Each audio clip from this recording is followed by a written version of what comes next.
தூத்துக்குடி மாவட்டம் திருச்செந்தூரில் ஐயா வைகுண்டரின் 193வது அவதார தின விழாவை முன்னிட்டு திருச்செந்தூர் அவதாரபதியில் கடலில் பதமிடும் நிகழ்வு விமர்சையாக நடைபெற்றது. முருகன் கோவில் கடற்கரையில் அமைந்துள்ள ஐயா வைகுண்டர் அவதாரபதியில் அதிகாலை 3 மணிக்கு தாலாட்டு பாடுதல், அபயம் பாடுதல், பள்ளி உணர்த்தல் உள்ளிட்ட பணிவிடைகள் நடைபெற்றன. தொடர்ந்து காலையில் சூரிய உதயத்தின் போது பள்ளி அறையில் உள்ள பணிவிடை பொருட்களுக்கு கடலில் பதமிடுதல் நிகழ்வு நடைபெற்றது. இதனைத் தொடர்ந்து கோவில் நடை திறக்கப்பட்டு உகம்பெருக்குதல், அன்ன தர்மம் உள்ளிட்ட பல்வேறு நிகழ்ச்சிகள் நடைபெற்றன.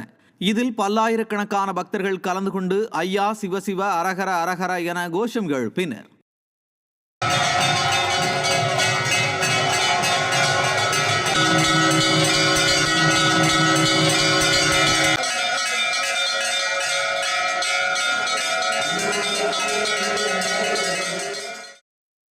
ஐயாவின் 193வது அவதார நாள் விழா. அதனால் தமிழகத்திலிருந்து மற்றும் வெளி மாநிலத்திலிருந்து நிறைய மக்கள் ஐயா அவதார நிகழ்வுக்கு இங்கே வந்து கலந்துக்கிடுவாங்க. ஏனென்றால் ஐயா ஒரு மறுபிறவி எடுத்தது. இன்றைய தினம் ஐயா திருச்செந்தூர் திருச்செம்பதியில் ஒரு மறு அவதாரம் எடுத்த நாள்.